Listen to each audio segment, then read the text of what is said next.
Hello everyone. आज की इस वीडियो में मैं आपके साथ 6 राइटिंग स्टाइल शेयर करूंगी और आपको एंड में प्रैक्टिस के लिए एक एक्टिविटी भी प्रोवाइड करूंगी। पर सबसे पहले ये जानना ज़रूरी है कि ये राइटिंग स्टाइल इतने मैटर क्यों करते हैं। अच्छा, अगर आप सिर्फ एक राइटिंग स्टाइल जानते हैं तो आप एक ही तरह का कंटेंट लिख सकते हैं, आप एक ही तरह के प्लेटफॉर्म पर काम कर सकते हैं। या तो आप ब्लॉग लिख सकते हैं या सोशल मीडिया के पोस्ट या वेबसाइट कॉपीज। पर अगर आपके पास मल्टीपल राइटिंग स्टाइल का हुनर है तो आप ब्लॉग्स, वेबसाइट, स्क्रिप्ट या सोशल मीडिया जैसे डिफरेंट प्लेटफॉर्म पर आसानी से अपना कंटेंट रेडी कर सकते हैं। और ये राइटिंग स्टाइल तब ज़्यादा मैटर करते हैं जब आप as a freelancer writer work करते हैं, क्योंकि उस टाइम आपको डिफरेंट प्रोजेक्ट हैंडल करने होते हैं। डिफरेंट प्रोजेक्ट की audience, goals and communication style भी डिफरेंट होता है। इसकी वजह से ये जो राइटिंग स्टाइल है वो बहुत मैटर करते हैं।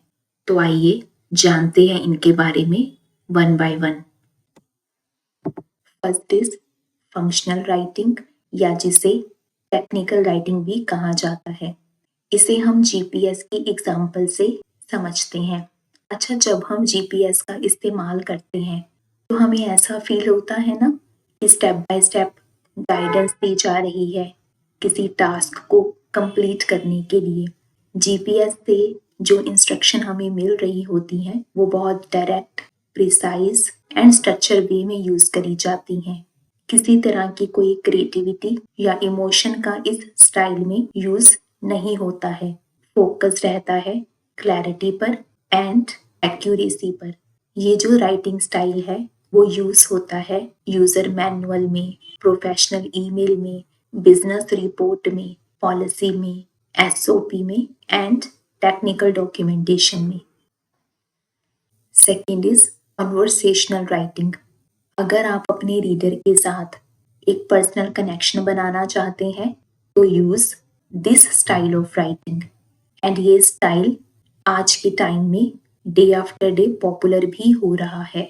इसमें आप फ्रेंडली एंड इनफॉर्मल टोन का इस्तेमाल कर सकते हैं, जिससे रीडर को ये फील होता है कि राइटर उसी से बात कर रहा है। इस राइटिंग में आप पर्सनल वर्ड्स जैसे कि आई, वी, यू का इस्तेमाल कर सकते हैं। आप चाहें तो कॉन्ट्रैक्शंस भी यूज कर सकते हैं। एंड ये राइटिंग स्टाइल अवेलेबल होता है ब्लॉग में, सोशल मीडिया पोस्ट में, website copy and script etcetera में। Third is argumentative. कई बार हम एक ऐसा आर्टिकल पढ़ते हैं जिसे पढ़ के हमें फील होता है कि वाह, क्या बात कही है, क्या सॉलिड पॉइंट एक्सप्लेन किया है। इस स्टाइल को कहते हैं आर्ग्यूमेंटेटिव। इसमें राइटर अपने पॉइंट को प्रूव करने के लिए फैक्ट्स, स्टैटिस्टिक्स, एक्सपर्ट ओपिनियंस और लॉजिकल रीजनिंग का इस्तेमाल करता है, ताकि जो रीडर है वो उसकी बात से कन्विंस हो सके।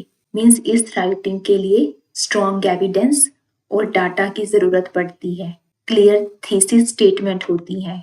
काउंटर आर्ग्यूमेंट का जवाब दिया होता है इस राइटिंग में। एंड ये स्टाइल अवेलेबल होता है डिबेट्स में, ओपिनियन आर्टिकल्स में, एकेडमिक एसेज में एंड एडिटोरियल पीसेस में भी। क्रिएटिव राइटिंग को मैंने डिफरेंट फॉर्म ऑफ राइटिंग में ऑलरेडी डिस्कस किया था। ये जहाँ एक अलग राइटिंग कैटेगरी भी है, राइटिंग स्टाइल भी है। अगर आपने वो वीडियो नहीं देखी तो ये वीडियो खत्म करके आई बटन में जाकर उस चैप्टर को जरूर देखें। इस राइटिंग स्टाइल में आप अपने आइडियाज, थॉट, इमोशंस को इमेजिनेटिव और आर्टिस्टिक वे में एक्सप्रेस करते हैं। यहाँ रूल कम होते हैं और क्रिएटिविटी ज्यादा।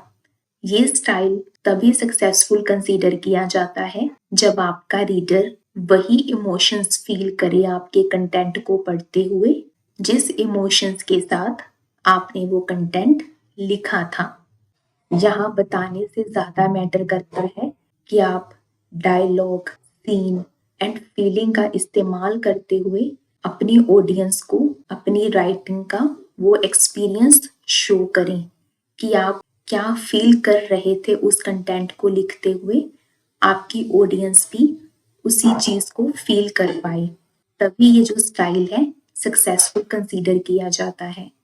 Fiction novels, short stories, narrative aids and poetry etcetera में ये स्टाइल यूज होता है।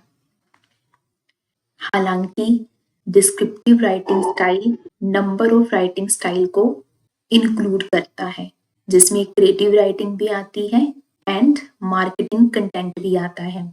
इसमें राइटर सेंसरी डिटेल का इस्तेमाल करता है अपने आइडिया को अपनी ऑडियंस तक पहुंचाने के लिए। सेंसरी डिटेल का मतलब कि आप टेक्सचर, साउंड, साइट जैसी फीलिंग का इस्तेमाल करते हैं अपने रीडर के माइंड में अपनी कंटेंट की पिक्चर को क्रिएट करने के लिए।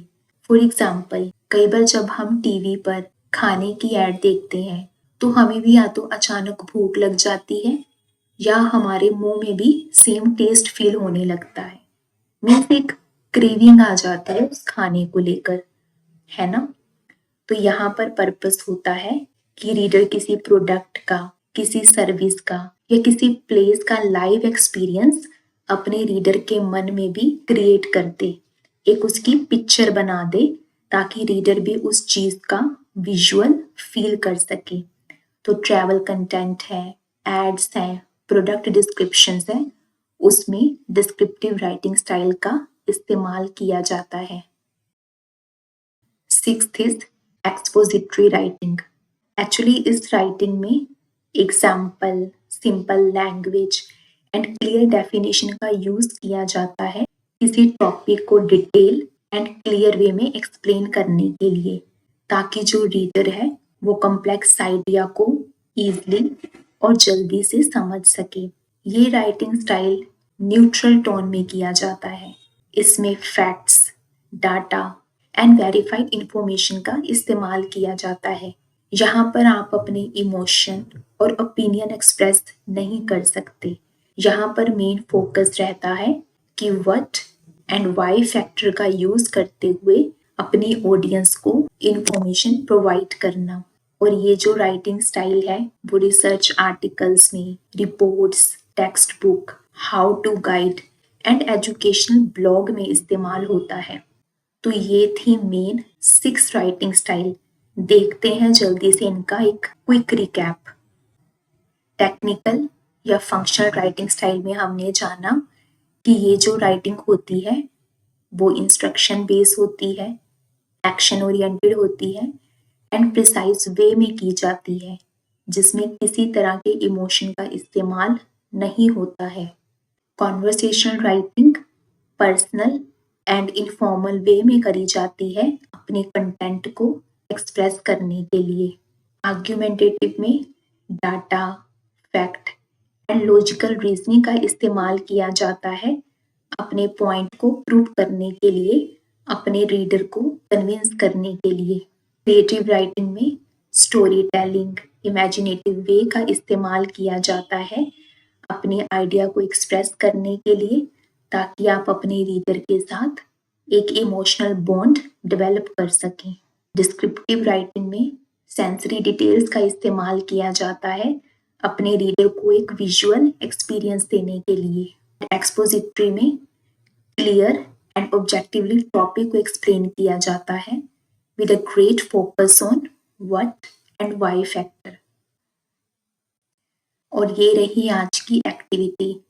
मैंने यहाँ पर 2 टॉपिक मेंशन किए हैं, one is morning coffee and second is healthy habits.